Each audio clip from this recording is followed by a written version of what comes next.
그 상인이 품에서 꺼낸 건 칼이 아니라 장부였어요. 그리고 그 장부 한 권이 조선 최고 권력자의 목을 조였습니다. 구독과 좋아요는 큰 힘이 됩니다. 이 이야기는 영조 28년, 그러니까 1752년으로 거슬러 올라가요. 한양 종로 뒷골목에 작은 포목점이 하나 있었어요. 주인 이름은 박명서. 28살의 평범한 상인이었죠. 아버지한테 물려받은 가게를 운영하면서 그럭저럭 먹고 살만 했어요. 아침 일찍 일어나서 천을 펼쳐놓고 손님 맞이하고 저녁에 장부 정리하고, 그게 그의 전부였죠. 근데 이 양반 특이한 버릇이 하나 있었어요. 장부를 2권 썼거든요. 하나는 일반 거래 장부. 누가 봐도 평범한 거래 내역이 적힌 장부였어요. 그런데 또 하나 비단 보자기에 싸서 방 구석 장롱 깊숙이 숨겨둔 장부가 있었죠. 이 2번째 장부에는 뭐가 적혀 있었을까요? 바로 양반들의 뒷거래 내역이었어요. 조선시대에는 신분제가 엄격했잖아요. 양반은 상업활동을 하면 안 됐어요. 체면이 깎인다고 생각했죠. 하지만 현실은 어땠을까요? 돈이 필요한 건 양반도 마찬가지였어요. 아니, 오히려 양반들이 더 돈이 필요했죠. 과거 시험 보는데도 돈, 혼사 치르는데도 돈, 체면 유지하는데도 돈이었으니까요. 그래서 양반들은 상인을 통해서 몰래 장사를 했어요. 이름을 빌려주는 거죠. 자기 이름 대신 상인 이름으로 물건을 사고 팔았어요. 그리고 이익금의 일부를 받았죠. 박명서의 포목점도 그런 곳이었어요. 겉으로는 평범한 포목점이었지만 실제로는 여러 양반들의 돈이 들어왔다 나갔다 하는 창구였던 거예요. 처음에는 작은 거래였어요. 동네 가난한 양반 하나가 찾아왔죠. 박 주사, 내가 지금 좀 급한 일이 있어서 그러는데 내 이름으로는 장사를 할 수가 없으니 자네 이름 좀 빌려주게. 이익금은 반반 나누면 되지 않겠나? 박명서는 처음에 망설였어요. 위험한 일이었거든요. 만약 들키면 자기도 연루될 수 있었죠. 하지만 양반의 청을 거절하기도 어려웠고 솔직히 돈도 필요했어요. 알겠습니다. 하지만 조심스럽게 해야 합니다. 그렇게 시작된 거래는 생각보다 잘 풀렸어요. 양반이 가져온 돈으로 명주 천을 사서 팔았는데 꽤 이익이 났거든요. 약속대로 반반 나눴죠. 양반은 만족했고 박명서도 나쁘지 않았어요. 그 양반이 또 다른 양반을 소개했어요. 그 양반이 또 다른 양반을 데려왔죠. 1년도 안 돼서 박명서의 비밀 장부에는 10명이 넘는 양반들의 이름이 올라갔어요. 문제는 여기서부터였어요. 양반들의 욕심이 점점 커지기 시작한 거예요. 처음에는 조심스럽게 소액만 거래하던 양반들이 돈맛을 보니까 점점 더 큰 거래를 원했어요. 그리고 이익 배분에 대해서도 불만을 갖기 시작했죠. 박 주사, 생각해 보니까 내가 돈을 대는 건데 왜 반반 나눠야 하나? 7대 3이 맞지 않겠나? 내가 7, 자네가 3. 아니, 그게 제가 위험을 감수하는 것도 있고 장사 수완도 필요한 일인데. 위험? 자네가 무슨 위험을 감수한다는 건가? 내 돈으로 장사하는 건데. 싫으면 다른 상인 찾으면 되지.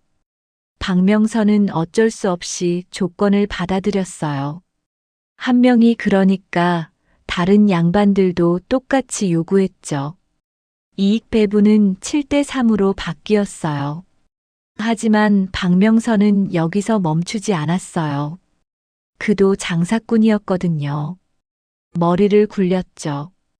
양반들이 욕심을 부린다면 나도 욕심을 부려야지.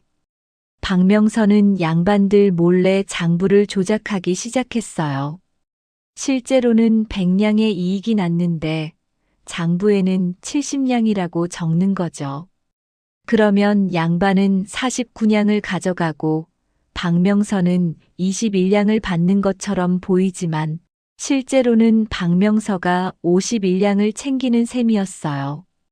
양반들은 몰랐어요. 장사를 직접 해본 적이 없으니까 이익이 얼마나 나는지 감을 못 잡았죠.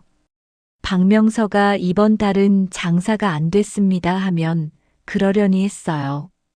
이렇게 3년이 흘렀어요. 박명서의 포목점은 종로에서 제법 큰 가게가 됐어요. 점원도 3명이나 두게 됐죠. 그리고 비밀 장부에 적힌 양반의 수는 30명이 넘었어요. 그런데 이 양반들 중에 특별한 인물이 하나 있었어요. 바로 이조판서 홍석주였죠. 홍석주는 영조의 총애를 받는 실세였어요. 이조판서라는 건 지금으로 치면 인사부 장관 같은 거죠. 모든 관리들의 인사를 좌지우지하는 자리였어요. 한마디로 조선 최고의 권력자 중 한 명이었죠. 이런 사람이 왜 상인한테 돈을 맡겨서 장사를 했을까요? 홍석주는 가문은 좋았지만 돈이 없었어요. 청렴한 척하면서 살았지만 속으로는 돈에 굶주려 있었죠. 권력은 있는데 돈이 없으니까 늘 답답했어요. 다른 양반들은 땅도 있고 재산도 있는데 자기는 월급으로 겨우 먹고 사니까요. 그러던 중에 박명서의 소문을 들었어요. 종로에 이 무거운 상인이 하나 있는데 양반들 돈을 맡아서 불려준다더라. 홍석주는 은밀하게 박명서를 불렀죠. 내 이름은 절대 밖에 내지 말아야 하네. 알겠나? 염려 마십시오, 나으리. 지금까지 한 번도 누설한 적이 없습니다. 홍석주는 처음에 은 200냥을 맡겼어요. 상인한테는 큰 돈이었지만 판서한테는 그렇게 큰 돈도 아니었죠. 시험 삼아 맡긴 거예요. 박명서는 이번에는 조심스럽게 일했어요. 다른 양반들한테는 장부를 속였지만 홍석주한테는 정직하게 보고했어요. 권력자를 속이면 목이 달아날 수도 있었거든요. 6개월 후 200냥이 280냥이 됐어요. 80냥의 이익. 홍석주는 56냥을 가져갔고 박명서는 24냥을 받았죠. 홍석주는 만족했어요. 그리고 다음에는 은 500냥을 맡겼어요. 그 다음에는 1000냥. 점점 금액이 커졌죠. 2년 후 홍석주가 박명서한테 맡긴 돈은 총 5천냥이 넘었어요.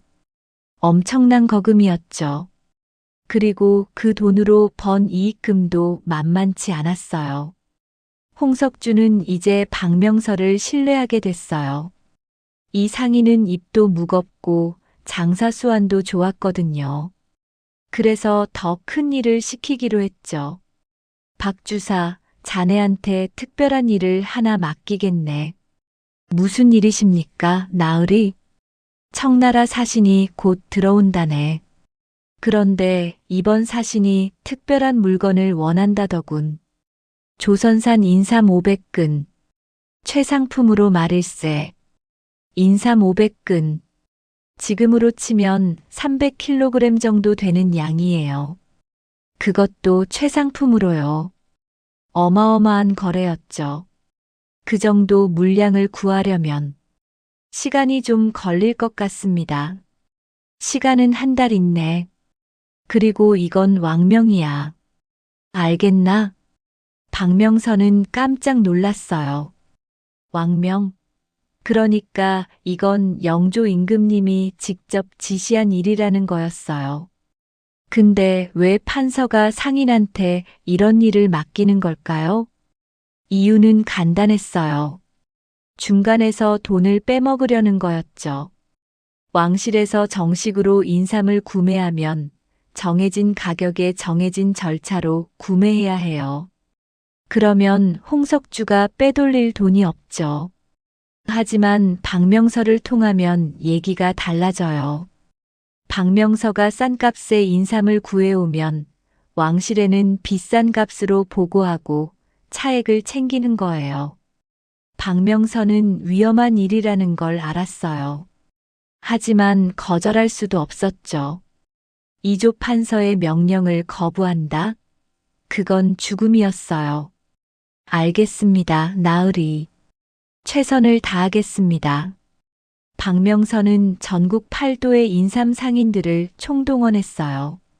한양, 개성, 강계, 평양. 인삼 나는 곳이라면 어디든 사람을 보냈죠. 그리고 25일 만에 인삼 500근을 모았어요. 총 구매 비용은 은 3,000냥이었어요. 박명서는 홍석주에게 보고했죠. 나으리, 인삼 500근을 구했습니다. 총 비용은 은 3,000냥입니다.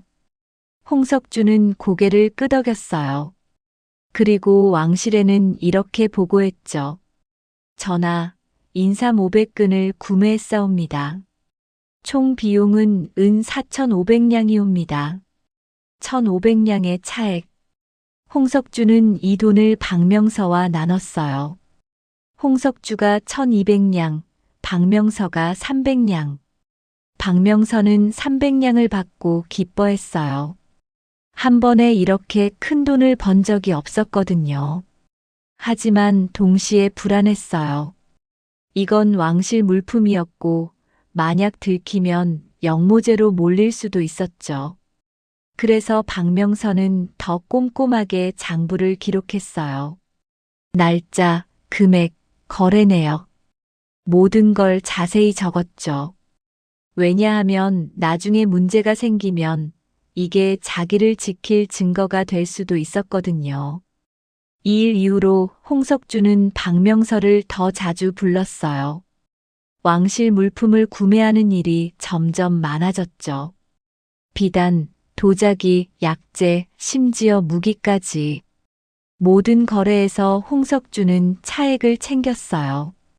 1년 동안 홍석주가 박명서를 통해 챙긴 돈은 은 8,000냥이 넘었어요.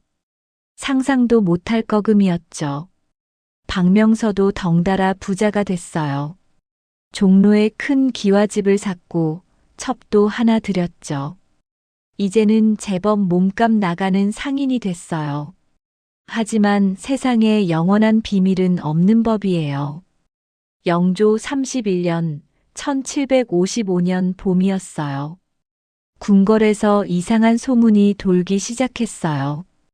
왕실 물품 구매 가격이 너무 비싸다는 거였죠. 다른 경로로 알아보니까 시장 가격보다 훨씬 비싸게 구매하고 있었어요. 영조는 총명한 왕이었어요. 뭔가 수상하다고 느꼈죠. 그래서 비밀리에 조사를 지시했어요.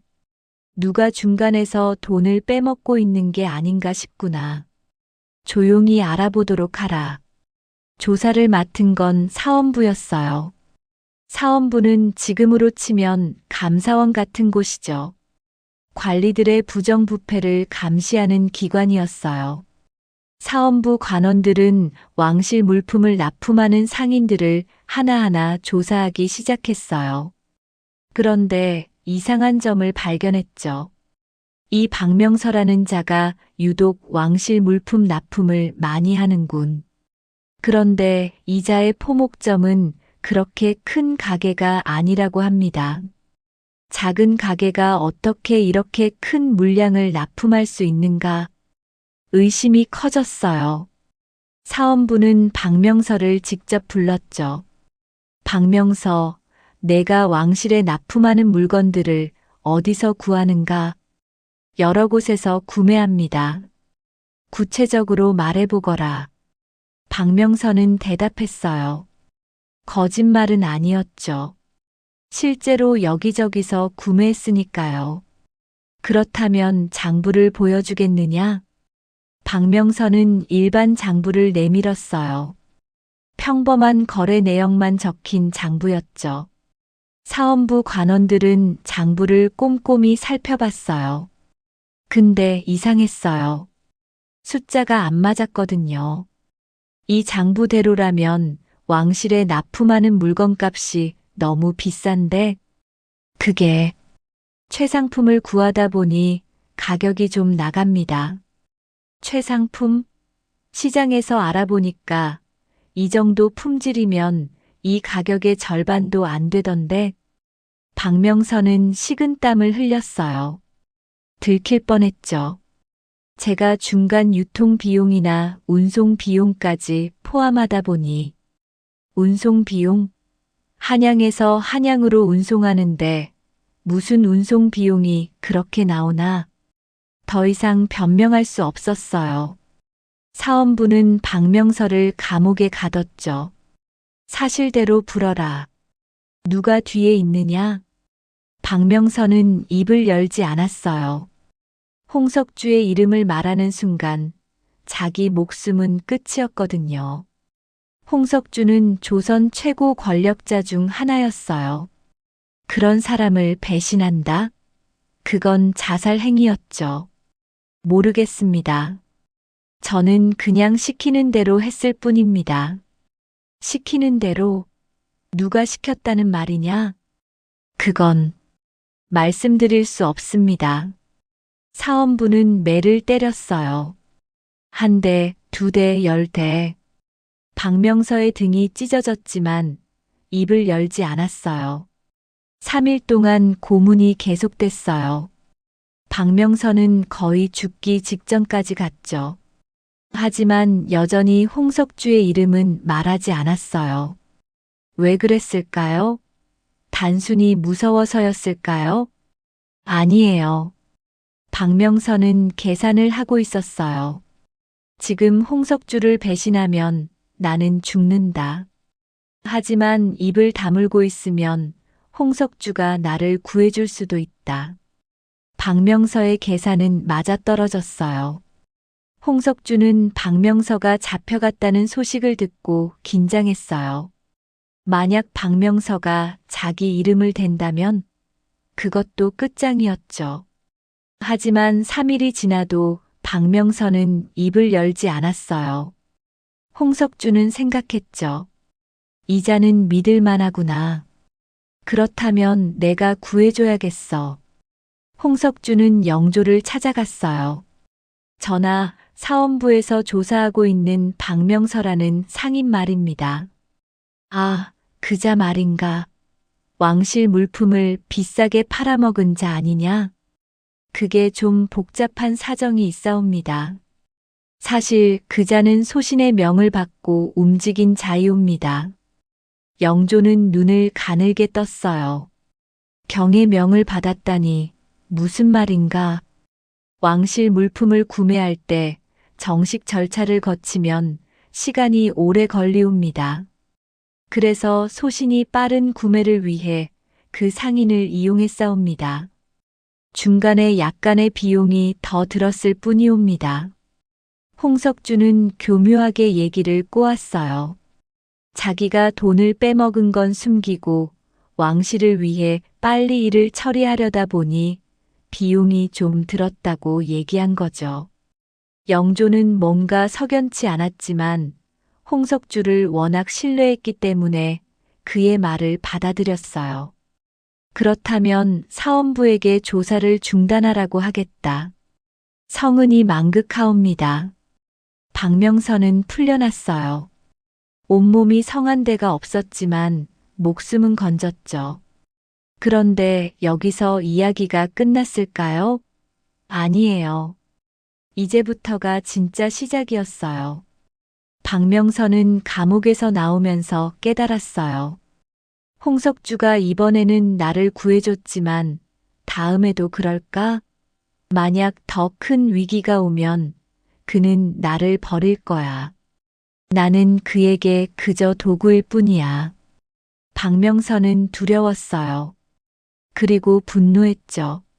자기가 고문당하는 동안 홍석주는 편하게 권력을 누리고 있었잖아요. 그래서 결심했어요. 보험을 만들어야겠어. 언제든 홍석주를 무너뜨릴 수 있는 보험을. 박명선은 집으로 돌아와서 비밀 장부를 다시 꺼냈어요. 그리고 더 꼼꼼하게 정리하기 시작했죠. 홍석주와의 모든 거래 내역, 날짜, 금액, 물품, 실제 구매가, 왕실 보고가, 차액, 모든 걸 빠짐없이 기록했어요. 심지어 홍석주와 나눈 대화 내용까지 기억나는 대로 적었죠. 이 장부는 이제 단순한 거래 장부가 아니었어요. 홍석주를 무너뜨릴 수 있는 폭탄이었죠. 하지만 박명선은 이 폭탄을 터뜨릴 생각이 없었어요. 그냥 가지고 있기만 하면 됐어요. 만약 홍석주가 자기를 배신하려고 하면 그때 꺼내면 되니까요. 박명서와 홍석주의 관계는 이후 미묘하게 변했어요. 홍석주는 여전히 박명서를 이용했어요. 왕실 물품 구매는 계속됐죠. 하지만 예전만큼 자주는 아니었어요. 감옥 사건 이후로 홍석주도 조심스러워졌거든요. 박명선은 홍석주의 명령을 따랐어요. 하지만 예전처럼 순순히 따르지는 않았죠. 가끔 요구사항을 제시했어요. 나으리, 이번 거래는 위험합니다. 제 몫을 좀 더 주셔야겠습니다. 홍석주는 처음에는 황당했어요. 상놈 주제에 감히 자기한테 요구를 한다고요? 하지만 거절할 수 없었어요. 박명서가 없으면 이 일을 할 사람이 없었거든요. 그리고 더 중요한 건 박명서가 모든 걸 알고 있다는 거였죠. 좋다. 이번만 특별히 허락하지. 이런 일이 반복되면서 두 사람의 관계는 점점 대등해졌어요. 주인과 하인이 아니라 공범이 된 거죠. 영조 33년, 1757년. 5년 동안 계속된 이 거래는 엄청난 금액으로 불어났어요. 홍석주가 챙긴 돈은 총 2만 냥이 넘었어요.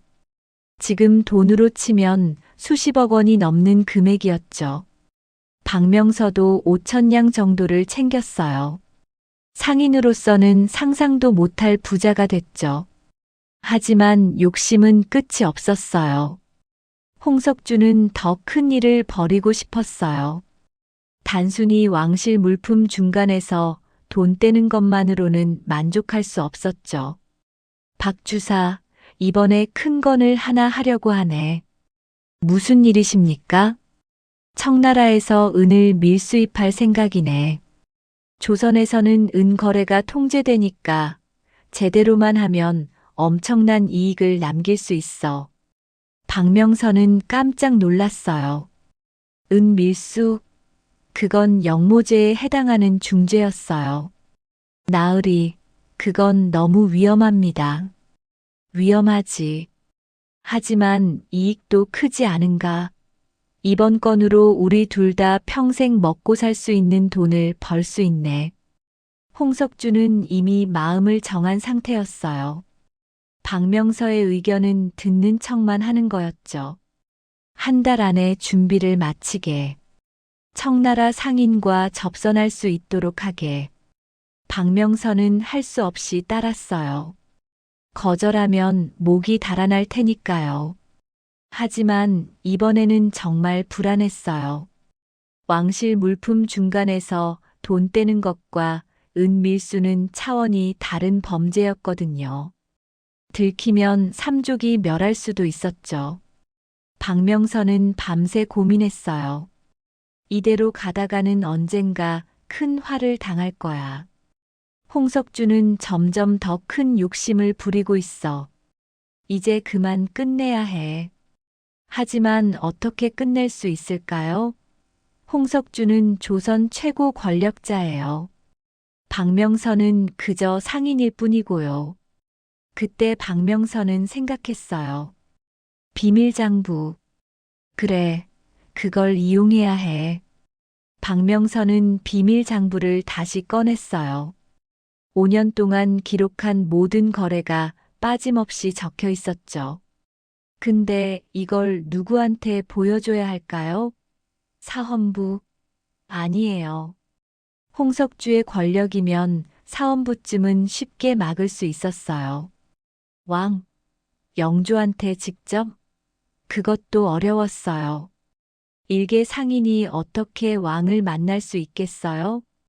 박명선은 며칠 동안 고민했어요. 그러다가 한 사람을 떠올렸죠. 사도세자. 당시 사도세자는 영조의 아들이었어요. 아직 왕위에 오르기 전이었죠. 하지만 세자였기 때문에 어느 정도 정치적 영향력은 있었어요. 더 중요한 건 사도세자와 홍석주의 관계였어요. 둘은 사이가 좋지 않았거든요. 홍석주는 노론 당파였고 사도세자는 남인 쪽에 가까웠어요. 정치적으로 대립 관계였죠. 그래서 사도세자라면 홍석주를 끌어내리는데 관심이 있을 거라고 박명선은 생각했어요. 문제는 어떻게 사도세자를 만나느냐였어요. 박명선은 궁궐 근처를 며칠 동안 배회했어요. 사도세자가 언제 나오나 지켜봤죠. 그러다가 기회를 잡았어요. 사도세자가 창덕궁에서 나와 말을 타고 지나가는 걸 봤거든요. 박명선은 과감하게 뛰어들었어요. 세자 저하, 억울함을 풀어주옵소서. 주변 나인들과 내관들이 놀라서 박명선을 막으려고 했어요. 하지만 박명선은 이미 사도세자 앞에 엎드려 있었죠. 이놈이 무엇을 하는 것이냐. 당장 물러서거라. 저하, 소인은 박명서라 하옵니다. 이조판서 홍석주의 부정을 고발하고자 이렇게 나왔사옵니다. 사도세자는 흥미로운 듯 말을 멈췄어요. 홍석주의 부정, 구체적으로 말해보거라. 저하, 여기서는 말씀드리기 어렵사옵니다. 증거를 가지고 있사오니 조용한 곳에서 보여드리고 싶사옵니다. 사도세자는 잠시 생각하더니 고개를 끄덕였어요. 좋다. 따라오너라. 박명선은 사도세자를 따라 창덕궁 안으로 들어갔어요. 작은 방 하나로 안내됐죠. 증거를 보여주거라. 박명선은 비밀 장부를 꺼냈어요.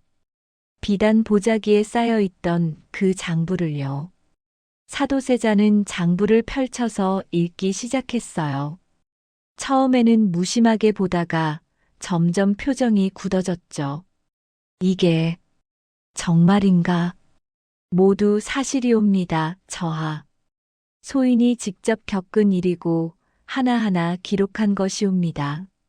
장부에는 5년 동안의 모든 부정거래가 적혀 있었어요. 날짜, 물품 실제 구매가, 왕실 보고가, 차액, 그리고 홍석주가 얼마를 챙겼는지까지. 사도세자는 장부를 다 읽고 나서 박명서를 쳐다봤어요. 그렇다면 너도 공범이 아니냐? 왜 지금에서야 이 사실을 말하는 것이냐? 소인은 처음에 홍석주 나으리의 명을 거역할 수 없었사옵니다. 상놈이 어찌 판서의 명을 거역하겠사옵니까? 하지만 이제는 그 나으리가 더 큰 죄를 지으려 하고 있사옵니다. 더 큰 죄? 은밀수를 계획하고 있사옵니다. 소인에게 청나라 상인과 접선하라고 명했사옵니다. 사도세자의 눈이 반짝였어요. 이건 홍석주를 완전히 무너뜨릴 수 있는 기회였죠. 알겠다. 이 장부를 본궁에게 맡기겠느냐? 저하께서 잘 처리해 주신다면 기꺼이 맡기겠사옵니다. 사도세자는 장부를 받아들었어요. 그리고 박명서에게 말했죠. 당분간 몸을 숨기고 있거라. 이 일이 해결될 때까지 내 안전을 보장하겠다. 박명선은 사도세자가 마련해준 한양 변두리의 작은 집에 숨었어요. 며칠 후 사도세자는 영조를 찾아갔어요. 아바마마 신에게 큰 고변이 들어왔사옵니다. 고변, 무슨 일이냐? 이조판서 홍석주가 왕실 물품을 구매하면서 부정을 저질렀다고 하옵니다. 영조는 놀란 표정을 지었어요. 홍석주가 그럴 리 없지 않느냐? 증거가 있사옵니다. 사도세자는 박명서의 장부를 내밀었어요. 영조는 장부를 펼쳐서 읽기 시작했어요. 첫 장, 두 장, 세 장. 얼굴이 점점 굳어졌죠. 이게 정말이냐? 박명서라는 상인이 직접 기록한 것이라 하옵니다. 홍석주가 5년 동안 왕실 물품 구매 과정에서 빼돌린 금액이 2만 냥이 넘는다고 하옵니다. 영조는 분노했어요. 자기가 그렇게 신뢰하던 신하가 자기를 속였다는 게 믿기지 않았죠. 당장 홍석주를 불러들이라. 홍석주는 급히 궁궐로 불려왔어요. 무슨 일인지 몰랐죠. 전하, 급히 불러주시니. 영조는 장부를 홍석주 앞에 던졌어요. 이게 무엇이냐? 홍석주는 장부를 보고 얼굴이 새하얘졌어요.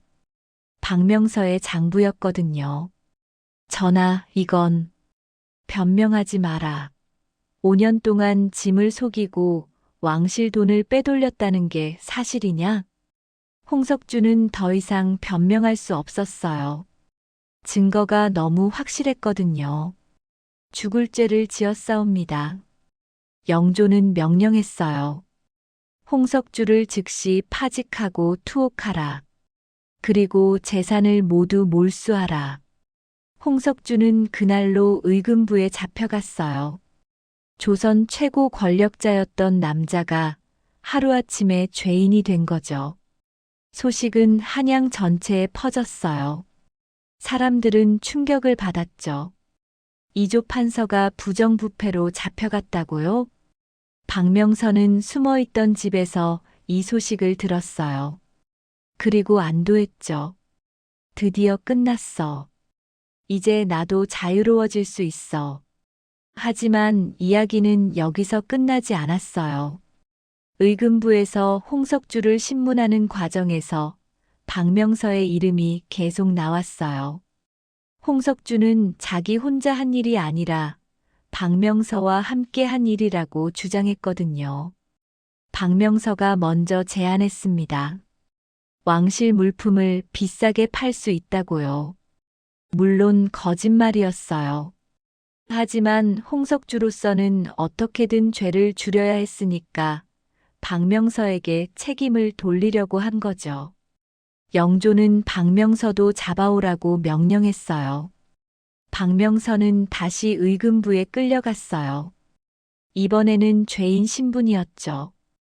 박명서, 내가 홍석주에게 부정을 제안했다는 게 사실이냐? 아니옵니다, 전하. 소인은 홍석주 나으리의 명을 따랐을 뿐이옵니다. 그렇다면 왜 5년 동안 이 사실을 숨겼느냐? 너도 공범이 아니냐? 박명선은 할 말이 없었어요. 사실 그도 공범이었으니까요. 소인이 죄를 지은 것은 사실이옵니다. 하지만 소인은 상놈이옵니다. 판서의 명을 거역할 수 없었사옵니다. 영조는 고민했어요. 박명서도 분명 죄를 지었어요. 하지만 그가 고발하지 않았다면 홍석주의 부정은 계속됐을 거예요. 사도세자가 나섰어요. 아바마마 박명서는 비록 공범이었으나 결국 홍석주의 부정을 고발한 공이 있사옵니다. 정상을 참작하심이 어떠하오리까? 영조는 잠시 생각하다가 결정을 내렸어요. 박명서의 죄는 용서할 수 없으나 고발한 공을 인정하여 감형하도록 하라. 유배 3년으로 하라. 박명선은 제주도로 유배를 갔어요. 죽는 것보다는 나았지만 그래도 3년 동안 먼 섬에서 살아야 했죠. 홍석주는 그는 교수형에 처해졌어요. 왕실을 속이고 은 밀수까지 계획했으니 당연한 결과였죠. 조선 최고 권력자였던 남자가 형장의 이슬로 사라진 거예요. 3년 후 박명선은 유배에서 풀려났어요. 한양으로 돌아왔죠. 그런데 놀라운 일이 있었어요. 그의 포목점이 그대로 있었던 거예요. 유배 가기 전에 점원한테 맡겨놨는데 그 점원이 성실하게 가게를 지켜준 거였죠. 박명선은 다시 포목점을 시작했어요. 하지만 예전처럼 하지는 않았어요. 이번에는 정직하게 장사했죠. 양반들이 찾아와서 뒷거래를 제안했지만 모두 거절했어요. 이제 그런 일은 하지 않습니다. 왜? 돈을 벌 수 있는데 돈보다 중요한 게 목숨입니다. 박명선은 평범한 상인으로 살았어요. 크게 부자가 되지는 못했지만 그럭저럭 먹고 살만 했죠. 어느 날 한 젊은이가 포목점을 찾아왔어요. 주인 어른, 제가 양반인데요. 돈이 좀 필요해서 그러는데 제 이름을 빌려드릴 테니 장사 좀 같이 하시죠. 박명선은 고개를 저었어요. 그런 일은 하지 않습니다. 왜요? 둘 다 돈을 벌 수 있잖아요. 박명선은 젊은이를 똑바로 쳐다봤어요. 젊은 양반, 욕심이라는 건 끝이 없소. 작은 욕심은 큰 욕심이 되고 큰 욕심은 결국 파멸을 부르는 법이요. 나는 그걸 배웠소. 젊은이는 이해할 수 없다는 듯 고개를 가로저었어요. 이상한 양반이네. 젊은이가 가게를 나간 후 박명선은 혼자 웃었어요. 그래, 나는 이상한 양반이지. 하지만 그래서 살아남았어. 박명선은 그 후 20년을 더 살았어요. 평범하게, 정직하게 살았죠. 죽기 전에 아들에게 말했어요. 세상에는 두 가지 길이 있단다. 빠른 길과 올바른 길. 빠른 길은 당장 좋아 보이지만 결국은 낭떠러지로 이어지지. 올바른 길은 느리고 힘들지만 끝까지 갈 수 있어. 너는 어떤 길을 선택하겠느냐? 아들은 대답했어요. 올바른 길을 가겠습니다, 아버지. 박명선은 만족스럽게 눈을 감았어요. 그의 이야기는 여기서 끝나지만 교훈은 남았어요. 권력과 탐욕은 함께 갈 때가 많아요. 권력이 있으면 탐욕을 채우기 쉽고 탐욕이 있으면 권력을 원하게 되죠. 홍석주는 권력이 있었어요. 이조판서라는 엄청난 권력. 하지만 그는 그것으로 만족하지 못했어요. 더 많은 돈을 원했죠. 그리고 그 탐욕이 결국 그를 무너뜨렸어요. 박명선은 평범한 상인이었어요. 권력도 없었고 처음에는 탐욕도 그렇게 크지 않았죠. 하지만 홍석주와 거래하면서 점점 탐욕에 물들었어요.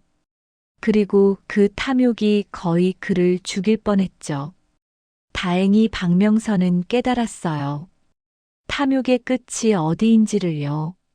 그래서 손을 뗐고 고발했고 살아남았어요. 조선시대에는 이런 일이 비일비재했어요. 권력자들의 부정부패, 상인들의 뒷거래. 법은 엄격했지만 실제로는 온갖 부정이 일어났죠. 왜 그랬을까요? 첫째, 신분제 때문이었어요. 양반은 장사를 할 수 없었어요. 하지만 돈은 필요했죠. 그래서 상인을 이용한 거예요. 둘째, 감시 체계가 허술했어요. 사원부나 사관원이 있었지만 권력자들은 이것도 통제할 수 있었죠. 셋째, 처벌이 약했어요. 아니, 정확히는 양반에 대한 처벌이 약했어요. 같은 죄를 지어도 양반은 가벼운 처벌을, 평민은 무거운 처벌을 받았죠. 이런 구조적인 문제가 있었기 때문에 부정부패가 끊이지 않았던 거예요. 박명서와 홍석주의 이야기는 실화를 바탕으로 한 거예요. 실제로 조선시대에 이런 일이 있었죠. 물론 이름이나 세부 내용은 각색된 부분이 있지만 기본적인 구조는 사실이에요. 역사를 공부하다 보면 재미있는 점이 있어요. 시대는 바뀌었지만 인간의 본성은 그대로라는 거예요. 권력과 탐욕. 이 두 가지는 지금도 여전히 문제예요. 정치인들의 비리, 기업들의 횡령, 권력자들의 특혜. 뉴스를 보면 매일 나오는 얘기들이죠. 조선시대나 지금이나 근본적으로는 똑같은 거예요. 권력을 가진 사람이 그 권력을 이용해서 부정한 이익을 챙기는 거. 그렇다면 우리는 어떻게 해야 할까요? 박명서처럼 기록해야 해요. 부정을 목격했다면 증거를 남겨야 해요. 장부든 녹음이든 문서든 증거가 있어야 나중에 고발할 수 있으니까요. 그리고 용기를 내야 해요. 박명서는 처음에는 무서워서 입을 다물었어요. 하지만 결국에는 용기를 내서 고발했죠. 그래서 살아남았어요. 물론 쉬운 일은 아니에요. 권력자를 고발한다는 건 엄청난 용기가 필요한 일이죠. 보복이 두려울 수도 있고 오히려 자기가 피해를 볼 수도 있어요.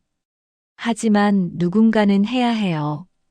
아무도 나서지 않으면 부정은 계속되니까요. 박명서가 만약 끝까지 입을 다물었다면 홍석주는 계속 권력을 유지했을 거예요. 그리고 더 많은 부정을 저질렀겠죠. 박명서가 고발했기 때문에 홍석주는 처벌받았어요. 그리고 다른 권력자들한테도 경고가 됐죠. 부정을 저지르면 결국 들킨다는 걸요. 이 이야기에서 흥미로운 부분은 장부예요. 박명서의 비밀 장부. 이게 없었다면 홍석주를 끌어내릴 수 없었어요. 아무리 고발해도 증거가 없으면 소용없으니까요. 박명서는 처음에 장부를 자기를 보호하기 위해 썼어요. 만약 문제가 생기면 이게 증거가 될 수 있으니까요. 근데 결국에는 이 장부가 홍석주를 무너뜨리는 무기가 됐죠. 여기서 교훈 하나. 부정에 가담했다면 증거를 남겨두세요. 언젠가 그게 당신을 지켜줄 보험이 될 수 있어요. 물론 애초에 부정에 가담하지 않는 게 최선이지만요. 박명서의 선택에 대해서 생각해 볼 필요가 있어요. 그는 5년 동안 홍석주와 함께 부정을 저질렀어요. 그러면서 돈을 벌었죠. 분명히 잘못된 일이었어요. 하지만 그는 결국 고발했어요. 늦었지만 용기를 냈죠. 어떤 사람들은 말할 수 있어요. 5년 동안 부정을 저지르고 돈을 벌다가 위험해지니까 고발한 거잖아. 그게 무슨 용기야? 맞는 말이에요. 박명서가 완전히 결백한 건 아니죠. 하지만 생각해 보세요. 그가 끝까지 입을 다물 수도 있었어요. 그러면 홍석주의 부정은 계속됐을 거예요. 박명서가 고발했기 때문에 적어도 부정은 멈췄어요. 그리고 다른 권력자들한테도 경고가 됐죠. 완벽한 선택은 아니었지만 그래도 의미 있는 선택이었어요. 세상에는 완벽하게 결백한 사람이 드물어요. 대부분은 박명서처럼 어느 정도 타협하고 살아가죠. 중요한 건 언젠가는 선을 긋는 거예요. 여기까지만이라고 말할 수 있는 용기. 박명서는 은밀수 얘기가 나왔을 때 선을 그었어요. 이건 아니다라고 판단한 거죠. 늦었지만 그래도 선을 그었어요. 그리고 그 선택이 그를 살렸죠. 홍석주의 몰락은 빨랐어요. 조선 최고 권력자에서 형장의 죄인까지 단 몇 달 만이었죠. 권력이라는 게 참 허무해요. 있을 때는 모든 걸 할 수 있을 것 같지만 한순간에 사라질 수 있어요. 홍석주는 자기가 영원히 권력을 유지할 거라고 생각했을 거예요. 이조 판서라는 자리, 영조의 신뢰. 이게 있으면 아무도 자기를 건드리지 못할 거라고요. 하지만 틀렸죠. 권력보다 강한 게 증거였어요. 박명서의 장부라는 증거. 이게 현대에도 똑같아요. 아무리 권력이 있어도 증거 앞에서는 무너져요. 그래서 부정을 저지르는 사람들은 증거를 없애려고 애를 써요. 문서를 파기하고 녹음을 지우고 증인을 협박하죠. 하지만 디지털 시대에는 증거를 완전히 없애기가 어려워요. 어딘가에 백업이 남아있거든요. 박명서가 만약 현대에 살았다면 아마 장부 대신 엑셀 파일을 만들었을 거예요. 그리고 클라우드에 백업해뒀겠죠. 이 이야기를 통해서 우리가 배울 수 있는 교훈은 뭘까요? 첫째, 탐욕의 끝은 파멸이에요. 홍석주는 충분히 가졌어요. 권력도 있고 명예도 있고 월급도 받았죠. 하지만 만족하지 못했어요. 더 많은 돈을 원했고 결국 파멸했어요. 둘째, 부정은 언젠가 드러나요. 5년 동안 숨길 수 있었지만 결국 들켰죠. 세상에 영원한 비밀은 없어요. 셋째, 용기는 중요해요. 박명서가 용기를 내지 않았다면 홍석주의 부정은 계속됐을 거예요. 넷째, 증거는 힘이에요. 박명서의 장부가 없었다면 고발해도 소용없었을 거예요. 다섯째, 늦었다고 생각할 때가 가장 빠르다. 박명서는 5년 후에 고발했지만 그래도 의미가 있었어요. 이런 이야기는 옛날 얘기가 아니에요. 지금도 일어나고 있는 일이죠. 권력자의 부정부패, 내부 고발자의 용기, 증거의 중요성. 이 모든 게 현대 사회에서도 여전히 유효한 주제예요. 우리는 박명서가 될 수도 있고 홍석주가 될 수도 있어요. 작은 타협에서 시작해서 점점 큰 부정으로 빠져들 수도 있죠. 중요한 건 어디선가 선을 긋는 거예요. 그리고 용기를 내는 거죠. 박명서는 완벽한 영웅은 아니었어요. 그도 부정에 가담했고 돈을 챙겼죠. 하지만 그는 결국 올바른 선택을 했어요. 우리도 그럴 수 있을까요? 권력과 돈 앞에서 올바른 선택을 할 수 있을까요? 쉽지 않을 거예요. 박명서도 5년 걸렸으니까요. 하지만 불가능하지는 않아요. 박명서가 해냈으니까요. 이 이야기의 마지막 장면을 기억하세요. 박명서가 아들에게 한 말. 세상에는 두 가지 길이 있단다. 빠른 길과 올바른 길. 당신은 어떤 길을 선택하시겠어요?